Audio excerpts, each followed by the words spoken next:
The words hung in the air like smoke after a gunshot. You do nothing all day. My fork stopped halfway to my mouth.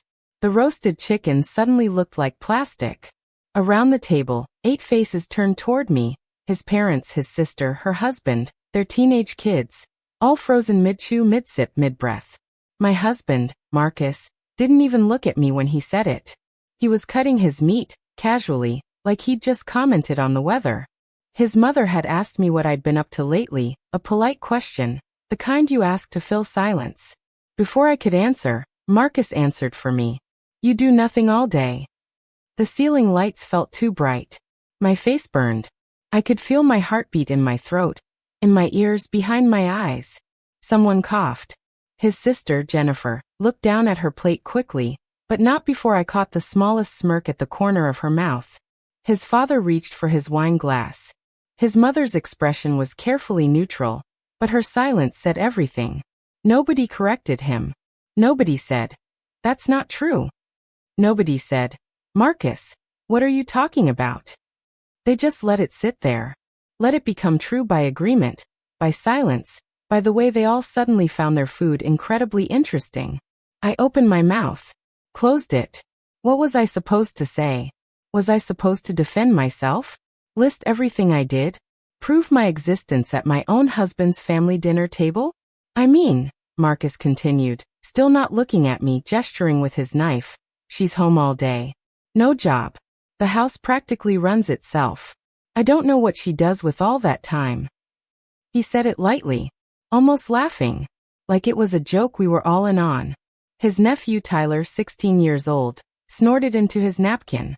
I felt something crack inside my chest. Not break, crack. Like ice on a frozen lake when you step too close to the edge. That sound before everything gives way. I smiled. I don't know why. Some automatic response, some deeply trained impulse to smooth things over, to not make a scene, to be the easy one, the accommodating one. I stay busy, I said quietly. It sounded pathetic even to my own ears. Marcus finally looked at me then, and his expression was almost kind, pitying. Like he felt sorry for me for needing to defend myself. I'm sure you do, babe, he said, and the table relaxed. Someone laughed. Someone changed the subject to Tyler's basketball game.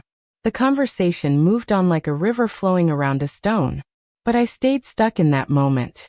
I stayed at that table, smiling, nodding, passing the bread basket, pouring more wine, asking about college applications and vacation plans. I stayed present in my body while my mind replayed those 4 words over and over. You do nothing all day.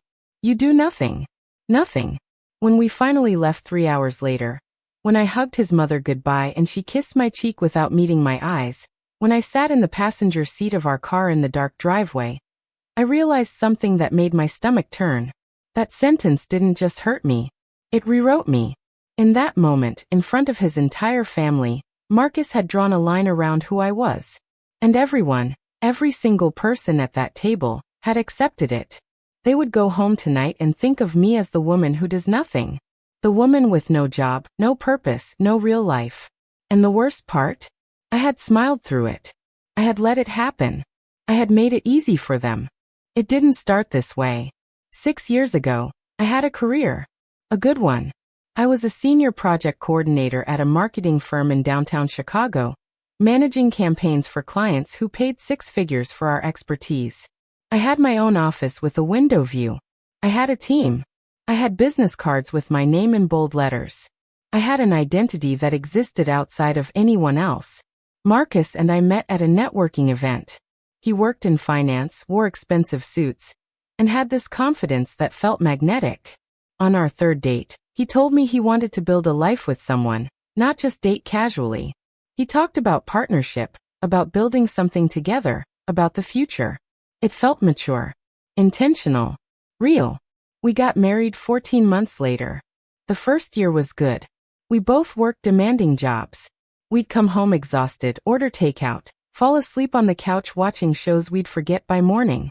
It was normal. It was equal. Then his career exploded. He got promoted. Then promoted again. His salary tripled. He started traveling for work. Denver, Atlanta, New York, sometimes for a week at a time. And our life started bending around his schedule.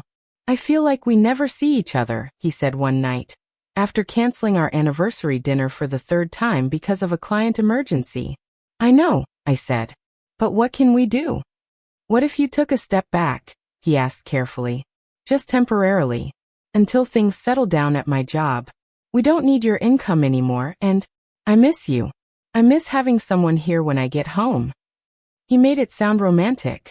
Like a choice born from love, not convenience. I could focus on the house, I said slowly, testing the words. Maybe take some time to figure out what I really want to do long term. Exactly, he said, his face lighting up. This could be good for you. No more corporate stress. You could finally relax. Do things you actually enjoy. I gave my notice 3 weeks later. At first, it felt like freedom. I slept in. I went to yoga classes. I read books in the middle of the afternoon. I cooked elaborate meals and had them waiting when Marcus got home. This is amazing, he'd say, kissing my forehead. You're amazing. But slowly, so slowly I didn't notice it happening, the space I occupied in the world began to shrink. I stopped getting emails. My phone stopped ringing with work calls. My LinkedIn went quiet. Friends from the office stopped inviting me to happy hours because I probably wasn't interested anymore. My days filled up differently. Groceries, laundry, cleaning, meal planning, errands, doctor appointments, oil changes, organizing closets, researching the best insurance plans, calling customer service about billing errors, returning packages, scheduling repairs. 1,000 invisible tasks that kept our life running. But when Marcus came home and asked, "What did you do today?" I struggled to answer. Because I spent 2 hours on hold with the insurance company, then picked up your dry cleaning, then meal prepped for the week, didn't sound like anything. Not much, I started saying. Just regular stuff. And he'd nod, distracted, already on his phone, already back in his world. The comments started small. Must be nice to have so much free time. I wish I could take a nap in the middle of the day. What do you even do all day? Always said with a smile. Always said like a joke. But jokes repeated enough times become beliefs. At parties, when people asked what I did, Marcus would jump in before I could answer. She's taking a break from work, he'd say. Or, she's a lady of leisure now. Or worst of all, she's figuring things out. Each time, I felt myself disappear a little more. I stopped correcting him because correcting him meant explaining. And explaining meant defending. And defending meant I was already losing. So I smiled. I laughed. I played along. I became the person everyone thought I was. And then one day, I realized something that made me feel sick. I had been working nonstop for years, managing our entire household, our life, our world. But I had no proof. No paycheck. No title. No performance review. No recognition. Nothing that would show anyone, including myself, that I mattered. I had become invisible in plain sight.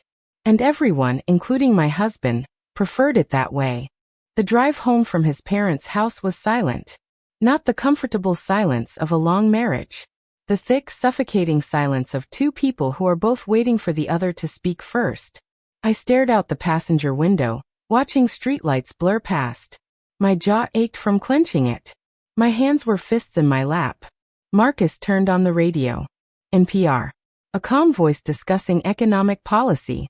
Like nothing had happened. Like we were just driving home from a normal dinner. I reached over and turned it off. He glanced at me. You okay? The question was so absurd I almost laughed. No, I said. What's wrong? I turned to look at him. His face was genuinely confused. Open. Innocent. He didn't know. He actually didn't know. What you said at dinner, I said, my voice shaking. About me doing nothing all day. Oh. He waved a hand dismissively, eyes back on the road. Come on. That wasn't serious. It felt serious. You're being too sensitive. There it was. The sentence that ended every argument before it could start. You're too sensitive. You're overreacting. You're taking it the wrong way. You can't take a joke. Your whole family was there, Marcus. So nobody said anything. Nobody disagreed with you. They all just sat there. Because it wasn't a big deal, he said, irritation creeping into his voice. You're making this into something it's not. You humiliated me. I made a joke. At my expense. He sighed, that long-suffering sigh that made me feel like a difficult child. Look, I'm sorry if your feelings got hurt. But you need to lighten up. My family likes you. Nobody meant anything by it. If your feelings got hurt. Not I'm sorry I hurt you. We pulled into our driveway. He turned off the car and sat there for a moment, rubbing his face. Can we not do this tonight? He asked, tired. I have an early meeting tomorrow. He got out of the car and went inside without waiting for an answer. I sat in the dark garage for 10 minutes. Then 15. Then 20. When I finally went inside, he was already in bed, already asleep, or pretending to be. I stood in our bathroom, staring at myself in the mirror. My face looked strange to me. Unfamiliar. I couldn't remember the last time I'd really looked at myself. I thought about going into the bedroom and waking him up. Making him listen. Making him understand. But I already knew how that would go. He would sigh. He would tell me I was overthinking. He would say he was sorry if I felt hurt, but he didn't do anything wrong. He would make me feel crazy for being upset about something everyone else had already forgotten. And I would end up apologizing to him for ruining the night. That's how it always went. I sat on the edge of the bathtub and cried. Quiet enough that he wouldn't hear. But somewhere in the middle of crying, something shifted. The tears stopped. The shaking stopped. I felt something cold and clear settle in my chest. I was done explaining myself. I was done defending myself.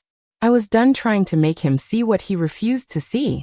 If Marcus believed I did nothing all day, if his family believed it, if the entire world believed it, fine. Let them.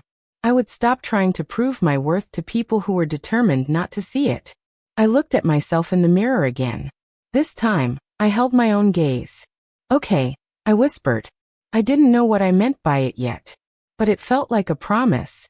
The idea came to me at 2:47 in the morning, 3 days after the dinner. I couldn't sleep. I'd been lying awake for hours, staring at the ceiling, while Marcus snored softly beside me. I kept replaying that moment at the table, kept feeling that crack in my chest widen into something bigger. And then, in the dark, I remembered something I'd forgotten about myself. Before I became Marcus's wife, before I became the woman who did nothing all day, I had been good at something. Really good. At my old job, I hadn't just coordinated projects. I'd saved them. When campaigns were falling apart, when timelines were impossible, when clients were threatening to walk, they sent me in. I was the person who could look at chaos and see the pattern, see the solution, see the way through. I was the person who made things work. I grabbed my phone and started searching. Freelance project management. Virtual operations consulting. Remote business coordinator. The internet was full of businesses, small companies, startups, overwhelmed entrepreneurs, who desperately needed someone to organize their chaos. And they were willing to pay for it. By 4 a.m., I had created a business email address. By 5 a.m., I had drafted a simple website using a free template. By 6 a.m., when Marcus's alarm went off, I had sent inquiry emails to 15 businesses that had posted about needing help. My heart was pounding. I made Marcus coffee like I always did. Made his breakfast like I always did. Kissed him goodbye like I always did. He never looked at my laptop sitting open on the kitchen counter. He never asked what I'd been doing up so early. He just left for work, same as every day. And I sat down at my computer and got to work. 3 days later, I got my first response. A woman named Sarah who ran an online boutique and was drowning in inventory management, customer service, and shipping logistics. She needed someone to create systems, to organize her backend, to give her business structure. We had a video call. She was frazzled, exhausted, desperately relieved to be talking to someone who understood. I can help you, I said. How much do you charge? I hadn't thought about that part. I panicked, threw out a number that seemed reasonable. That's perfect, she said immediately. I realized later I'd probably lowballed myself.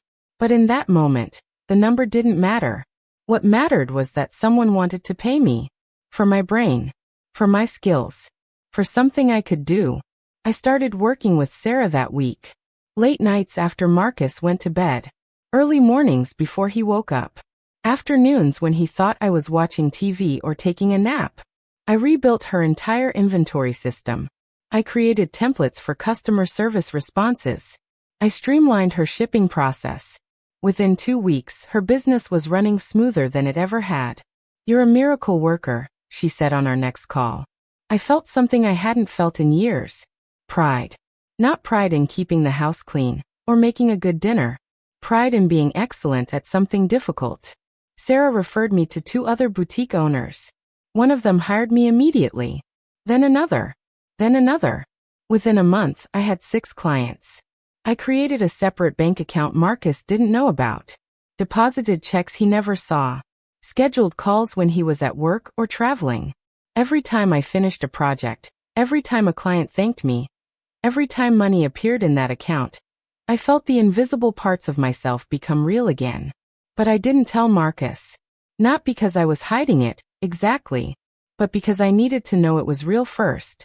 I needed to know I could do this, that I wasn't delusional, that I hadn't imagined my own competence during those years of working. And if I'm honest, there was something else. Something darker. Part of me wanted him to keep believing I did nothing. Part of me wanted to see how long he could look at me and see nothing while I was building everything. 3 months in, I registered an LLC. Meridian Operations Consulting. My company. My name on the paperwork.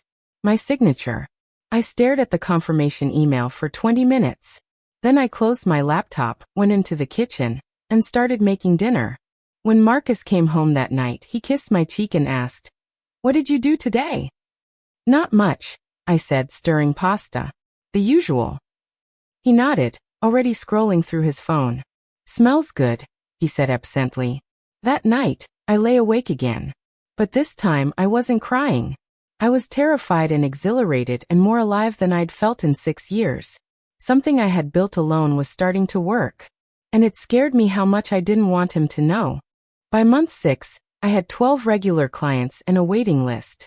By month 8, I hired my first subcontractor, a virtual assistant named Maria who helped with scheduling and basic administrative tasks. By month 10, I was making more per month than I had at my old corporate job. My secret bank account had a balance that made me dizzy every time I checked it. I had business cards printed. Professional ones, with my name and title. I kept them in a drawer in my desk, hidden under old greeting cards and stationery. CEO and founder, Meridian Operations Consulting. Sometimes I'd take one out and just hold it. Proof that I existed. My days looked the same from the outside. I still grocery shopped. Still did laundry. Still kept the house clean. Still had dinner ready. But now I worked in the gaps. I took client calls from my car in parking lots. I responded to emails while sitting at coffee shops. I worked on projects late at night and early in the morning, in the stolen hours when Marcus assumed I was doing nothing. The strangest part was how easy it was to hide. Marcus never looked closely enough to notice. He never asked why I was on my laptop so much. He never questioned why I started carrying my phone everywhere. He never wondered why I seemed more focused, more energized, more present. He just kept seeing what he expected to see. A wife with too much free time and not enough purpose. One Friday night, we went to dinner with another couple, his colleague David and David's wife Lauren. Lauren was a corporate attorney. Sharp, successful, intimidating in the way women who refuse to shrink themselves are intimidating. "So what do you do?" she asked me over appetizers, the question casual but genuinely curious. I opened my mouth, and Marcus cut me off. "She's taking time off," he said, smiling at me like he was being supportive. "Focusing on the home front so I can focus on work." "Oh," Lauren said, her face polite but distant. The interest in her eyes dimmed. I had become boring to her in less than 3 seconds. I used to do the same thing. When I was working, when someone told me they didn't have a job, I'd lose interest. Not maliciously. Just automatically. We're taught to value people by their productivity, their title, their contribution to the economy. People without those things become invisible. "That must be nice," Lauren said, "the way people say things they don't mean." Then she turned to Marcus. "I heard you landed the Peterson account. That's huge.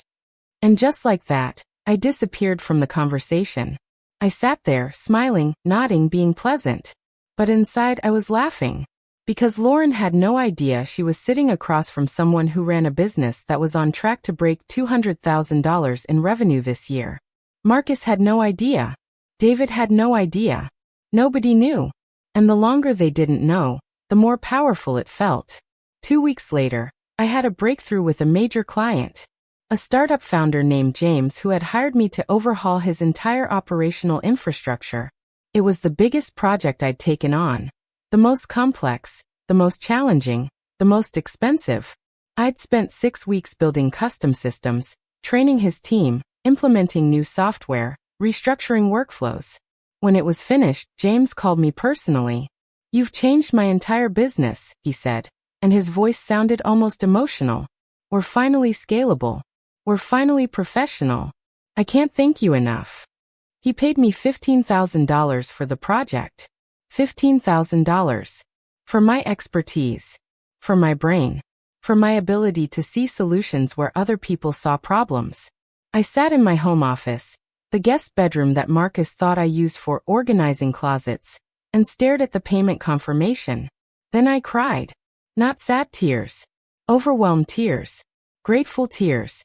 I had done this. Me. Alone. That night, Marcus came home in a bad mood. A deal had fallen through. He was stressed, distracted. "What's for dinner?"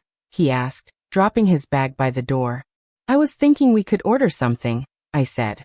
He sighed, annoyed. "I thought you were home all day." There it was again. That casual dismissal. That automatic assumption. 6 months ago it would have crushed me. Now I just looked at him. "Sure," I said calmly. "I'll make something." He didn't notice my tone. Didn't notice the way I'd stopped flinching. He went upstairs to change, completely unaware that the woman making his dinner had just made more money in 6 weeks than he made in a month. I stood in the kitchen, chopping vegetables, and realized something. I wasn't angry anymore. I was patient. Because the truth wasn't something I needed to tell him. Eventually, the truth would tell itself. Whether he was ready for it or not. It happened on a Tuesday afternoon, 11 months after I'd started my company. I was at the bank, depositing a check, when the account manager noticed the volume of business transactions going through my account. "Mrs. Chun," he said, smiling professionally, "have you considered upgrading to our Business Premier account? With your deposit history, you'd qualify for significantly better benefits." "Sure," I said. "What do I need to do?" "Just fill out these forms. We'll need to update your account type and add the business documentation. Is your husband a co-owner? We can add him as a joint account holder if..." "No," I said firmly. "Just me." 20 minutes later, I had a new account type, a business credit card, and a higher deposit limit. I drove home feeling untouchable. That night, Marcus came home early with news. "We're having a dinner party," he announced. "Saturday night. My boss and his wife, plus the Davidsons. I told them you'd cook." "Not asked. Told." "Okay," I said. He looked at me surprised. Usually I at least pretended to be annoyed when he volunteered me without asking. "Really? That easy?" "Sure," I said. "What time?" Saturday came. I cooked everything he'd requested. Short ribs, roasted vegetables, homemade focaccia, a complicated dessert. I set the table beautifully. Wore a nice dress. Played the role perfectly. His boss, Richard, was exactly what I expected. Mid-50s, expensive watch, the kind of man who talks more than he listens. Richard's wife, Patricia, was quiet, observant. She noticed things. After dinner, while the men moved to the living room with bourbon, Patricia helped me clear plates. "You're a wonderful cook," she said. "Thank you. Marcus mentioned you stay home. Do you like it?" The question was gentle but direct. "It's been an adjustment," I said carefully. She nodded, loading the dishwasher. "I stayed home for 8 years when our kids were young. It was the loneliest time of my life." I looked at her, surprised by her honesty. "Everyone told me how lucky I was," she continued. "And I felt guilty for being miserable. Like I wasn't grateful enough." "Yes," I said quietly. "Exactly. So I started a catering business," she said, smiling. Started small. Now I do events for corporate clients. It saved me. That's amazing. What about you? She asked, looking at me carefully. What did you do before? Before I could answer, Marcus called from the living room. Babe, can you bring more ice? Patricia's expression flickered, just slightly, with something that might have been pity. I brought the ice, refreshed drinks, laughed at jokes, played the hostess. But Patricia kept watching me. As they were leaving, she hugged me goodbye and whispered, if you ever need anything, advice, contacts, just someone to talk to, call me. She pressed a business card into my hand. After everyone left, Marcus was pleased. That went great, he said, loosening his tie. Richard loved the food. I think this really helped with my promotion chances. Good, I said. You did good tonight. Like I was a child who'd completed a chore successfully. I went upstairs to change, pulling Patricia's card from my pocket. Patricia Winters, Winters and Associates Event Services. On impulse, I sent her an email. Patricia, it was lovely meeting you tonight. If you're open to it, I'd love to buy you coffee and hear more about your business. Best, Amanda. She responded within an hour. Amanda, I'd love to. Also, I saw the business card that fell out of your bag when you were clearing dishes. Meridian Operations Consulting. We should definitely talk. Patricia. My heart stopped. I hadn't realized my business card had fallen out. Patricia had seen it. Patricia knew. We met for coffee 3 days later. She brought her laptop. I looked you up, she said, not unkindly. Your website. Your client testimonials. Your LinkedIn that you clearly haven't updated in 6 years but should. I haven't exactly been public about it, I said. Why not? I couldn't answer. Didn't know how to explain. Because he doesn't know, Patricia said gently. No. How long? Almost a year. She sat back, studying me. And you're making what? 6 figures. Close. Amanda, you're running a successful consulting business. Why are you hiding it? I don't know. I said, but that was a lie. I knew exactly why. Because the moment I told him, everything would change. He would have opinions. Questions. He would want to be involved, or worse, he would diminish it, make it smaller, less important than his job. And I wasn't ready to share it yet. It was mine. The only thing that was completely mine. What happens when he finds out? Patricia asked. I don't know. He will find out. Eventually. I know. 2 weeks later, it happened. The mail came while Marcus was homesick from work. He never got the mail. I always got the mail, but he was restless, bored, wandering the house. He brought in a stack of envelopes and dropped them on the kitchen counter. One of them was from the bank. My new business account statement. I watched him sort through the mail, casual, distracted. He paused when he got to the bank envelope. Looked at it more closely. Opened it. I was standing at the sink, washing dishes, my back to him. I felt the exact moment he saw the balance. The silence was deafening. Amanda. His voice was strange. Confused. I turned around slowly. He was staring at the statement like it was written in a foreign language. What is this? My business account, I said calmly. Your what?